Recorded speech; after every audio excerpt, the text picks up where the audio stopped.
আজকে যাচ্ছি বাবার মামার বাড়িতে। মামার বাড়িতে হচ্ছে কাঁঠাল গাছ আছে। তো আমাদের তো কাঁঠাল গাছ নেই, মানে কোনো গাছই তো নেই। তো ওখানে কাঁঠাল গাছ আছে, তো সেই জন্য ভাবছি যে ওখান থেকে গিয়ে কাঁঠাল নিয়ে আসবো। তাই মা আর আমি দুপুরবেলায় খেয়ে বেরিয়ে পড়েছি কাঁঠাল আনতে। তার আগে মা ফোন করে দিয়েছিল দাদুকে যে কাঁঠাল তুলে রেখে দিতে।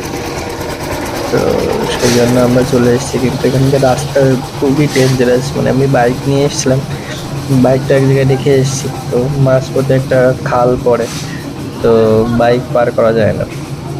তো সেই জন্য বাইক রেখে এই যে খালটা, এই খালটা ওপাশে বাইক রেখে এসেছি। কিন্তু এদিকে তো মানে ডেঞ্জারাস অবস্থা। সেই জন্য ভাবলাম যে হাঁটতে হাঁটতে চলে যাই।